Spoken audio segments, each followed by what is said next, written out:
ठीक है। रिकॉर्डिंग फिर अच्छी होगी, वरना आप लोगों के बार बार नाम उसमें डिस्प्ले होते रहेंगे। आप अपने सबके माइक बंद कर लो, फिर मैं जब बोलूंगा पूछने के लिए, जब मैं इसको पॉज कर दूंगा वीडियो को, फिर आप क्वेश्चन वगैरह पूछ लेना, ठीक है। तो काइनेमेटिक्स देखो, काइनेमेटिक्स हम लोग पढ़ेंगे। काइनेमेटिक्स में क्या क्या आता है आपके? सबसे पहले हम लोग काइनेमेटिक्स में पढ़ेंगे रेक्टिलिनियर मोशन, ठीक है। रेक्टिलिनियर मोशन, रेक्टिलिनियर मोशन के बाद उस पर भी प्रोजेक्टाइल मोशन आएगा आपका। प्रोजेक्टाइल मोशन, एक छोटा सा टॉपिक आएगा motion under gravity, that is also the part of rectilinear motion, ठीक है। इसी में लिख देता हूं मैं, मोशन अंडर ग्रेविटी, ये भी आपका रेक्टिलिनियर का ही पार्ट है। फिर इसमें रिलेटिव मोशन आएगा, रिलेटिव मोशन, और फिर इसमें आएगा आपका सर्कुलर मोशन।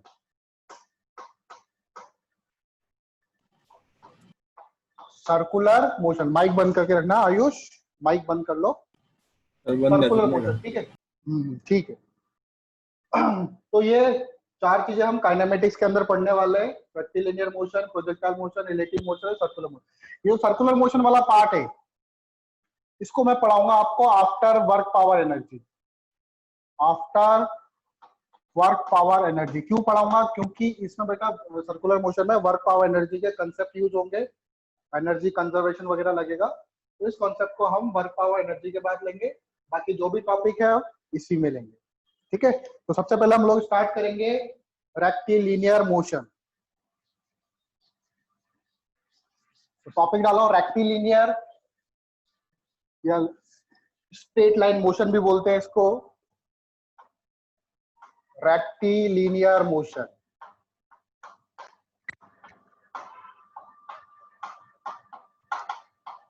इसको स्ट्रेट लाइन मोशन भी बोलते हैं। क्या बोलते हैं? स्ट्रेट लाइन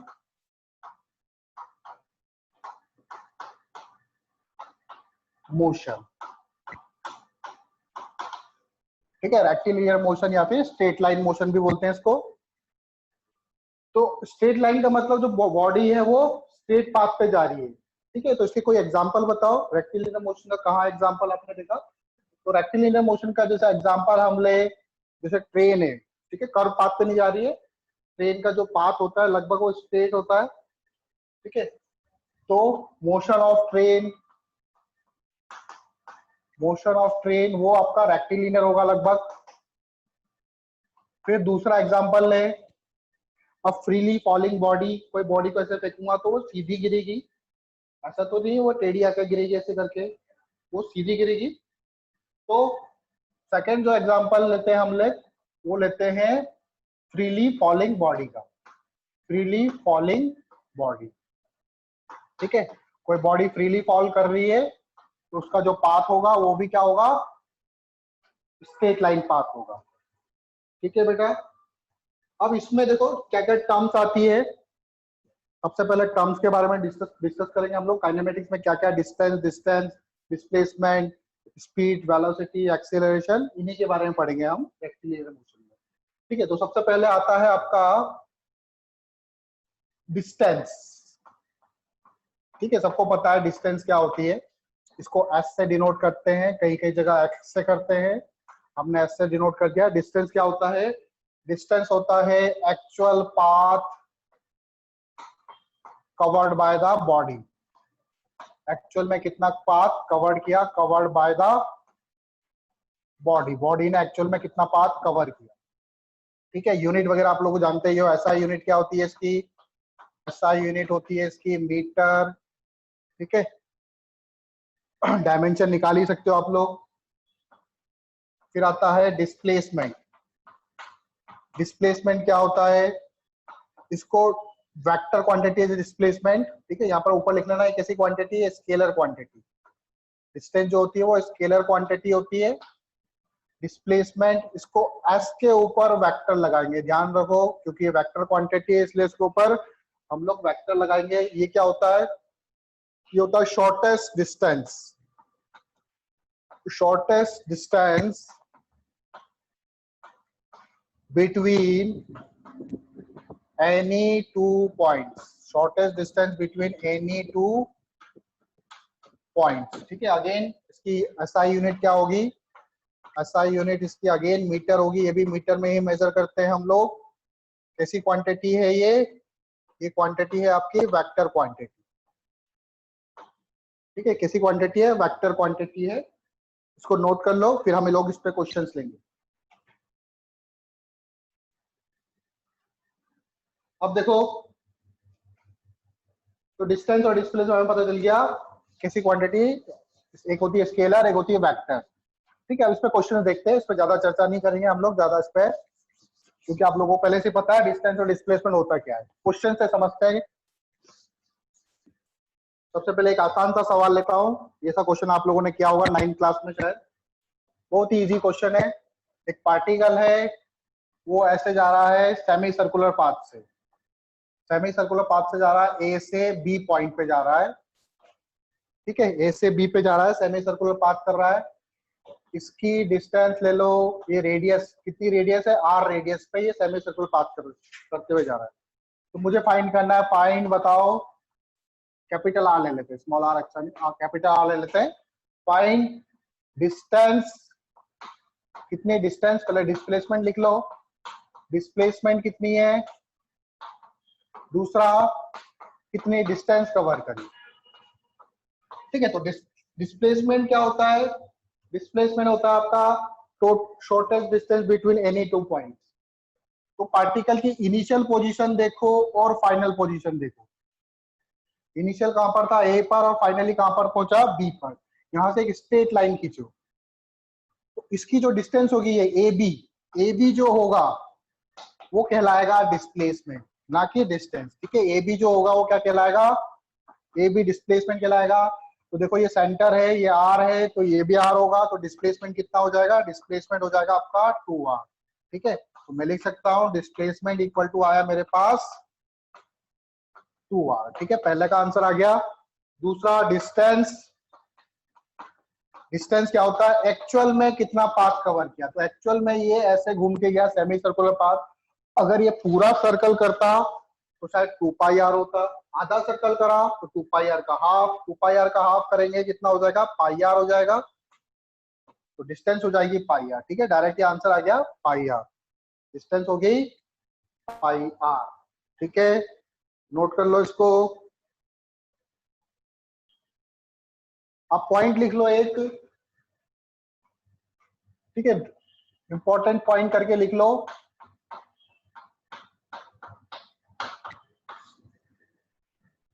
क्या लिखोगे इंपॉर्टेंट पॉइंट, पहला पॉइंट लिखो, distance depend on path, distance depend on path, distance जो होती है वो पाथ पे डिपेंड करती है, and displacement depend on, displacement depend on initial and final point, initial and final point. Initially कहां पर था और फाइनली कहां पर है उस चीज पे डिपेंड करती है। दूसरी चीज, डिस्टेंस जो होगी वो ऑलवेज ग्रेटर देन और इक्वल टू डिस्प्लेसमेंट होगी, डिस्टेंस कभी भी डिस्प्लेसमेंट से छोटी नहीं हो सकती है। इसका मैग्नीट्यूड ले लेना क्योंकि इसमें डायरेक्शन भी होती है। तो डिस्टेंस जो होगी वो हमेशा डिस्प्लेसमेंट से बड़ी होगी हमेशा, या फिर उसके बराबर होगी। अगर पार्टिकल स्ट्रेट लाइन पाथ पे जा रहा है और बिना मुड़े जा रहा है, सीधे सीधे जा रहा है एक ही पाथ पर, तो उस केस में डिस्टेंस और डिस्प्लेसमेंट बराबर होगी। अगर पार्टिकल कर्व पाथ ले लेता है तो डिस्प्लेसमेंट देखो यहाँ से आती है, जो डिस्टेंस आएगी वो डिस्प्लेसमेंट जो आएगा वो हमेशा छोटा आएगा एज कंपेयर टू डिस्टेंस। ठीक है, इन दोनों पॉइंट्स को नोट कर लो। क्वेश्चन देखेंगे अब और डिस्टेंस और डिस्प्लेसमेंट पे क्वेश्चंस।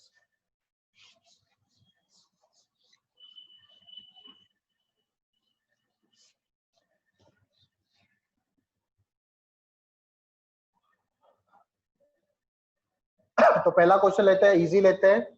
एक पार्टिकल है, ए से बी पे गया, कितने मीटर, मान लो 1 मीटर। फिर बी से ऐसे गया ये 2 मीटर, कितना एंगल पे गया, 60 डिग्री के एंगल पर। फिर 2 मीटर से वापस ऐसे आया, कितना 2 मीटर, वापस से यहाँ पर एंगल कितना बन रहा है 60, ये वाला एंगल भी 60। ठीक है, पार्टिकल ऐसे जा रहा है। ठीक है, एरो बना रहा हूं मैं।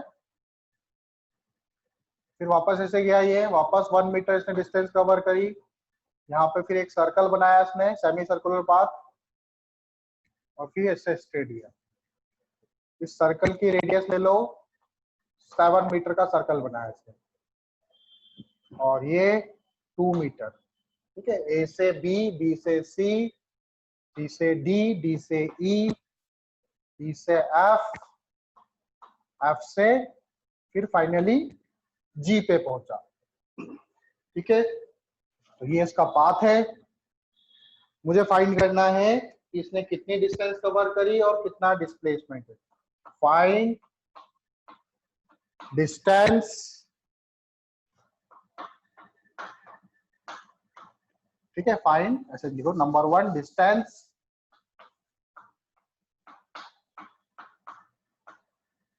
पहले डिस्प्लेसमेंट निकाल लेते हैं, पहले डिस्प्लेसमेंट, और नंबर 2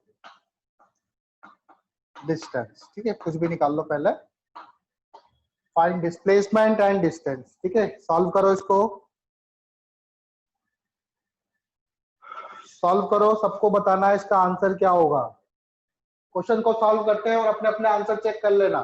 ठीक है, सबसे पहले हम लोग निकालेंगे डिस्प्लेसमेंट। डिस्प्लेसमेंट की निकालने के लिए हमें इनिशियल पॉइंट चाहिए और फाइनल पॉइंट चाहिए। कहां से गया कोई मतलब नहीं, इनिशियल और फाइनल पॉइंट के बीच में एक सीधी लाइन खींचो और उस लाइन की लेंथ निकाल लो। ठीक है, तो डिस्प्लेसमेंट इक्वल टू हो जाएगा 1 मीटर।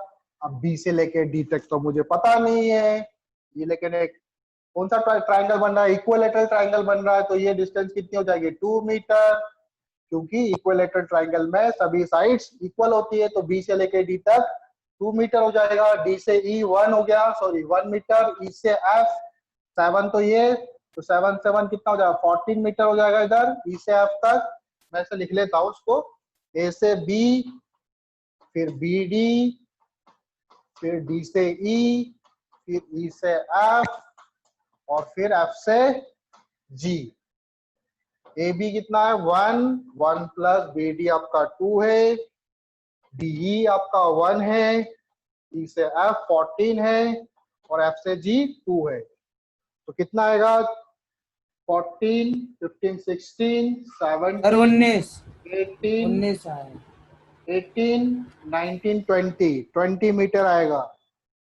वापस काउंट करो, 2 + 2 4 5 6, 14 + 6 20 मीटर हुआ ना। 19 कैसे होगा, 20 मीटर होगा। ठीक है, नाउ अब आता है डिस्टेंस। डिस्टेंस क्या होता है, एक्चुअल में कितना पाथ कवर किया। ए से बी गया, ए से बी गया 1, ए से बी गया 1, बी से सी गया 2, सी से डी गया फिर 2, डी से ई आया 1, ई से एफ सर्कुलर पाथ में आया तो पाई आर, क्योंकि सेमी सर्कुलर बन रहा है, पाई 22/7 लिखता हूं, 22/7 इंटू आर, प्लस एफ से जी, फिर 2 मीटर। 7 से 7 कैंसिल, तो पहले 1 2 3, 3 + 2 5, 5 + 6, 5 + 1 6, 6 7 8, और 22 30 मीटर। ठीक है, 30 मीटर। तो कितना आंसर आएगा 30 मीटर आएगा। डिस्प्लेसमेंट सही है ना। ए से बी 19 कैसे आ रहा है 1, 1 + 2 3, 3 + 1 4, 4 + 14 18 और 20 मीटर ही आएगा। ठीक है, नोट कर लो। अगला क्वेश्चन लिखते हैं और आपको अभी 2 मिनट मिलेंगे सेशन के बाद रिज्वाइन होने के लिए, तब तक आपको सवाल हो जाना चाहिए।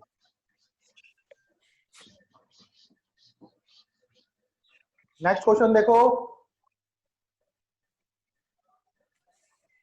पार्टिकल ऐसे गया 3 मीटर, फिर ऊपर गया 4 मीटर 90 डिग्री पर, ए से बी, बी से सी, फिर यहां पर ये गया 53 डिग्री के एंगल पर, सी से डी, कितना 5 मीटर गया। ठीक है, ए से बी, बी से सी, सी से डी। Find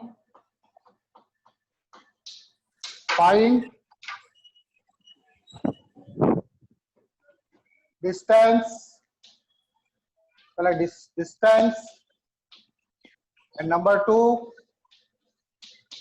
displacement.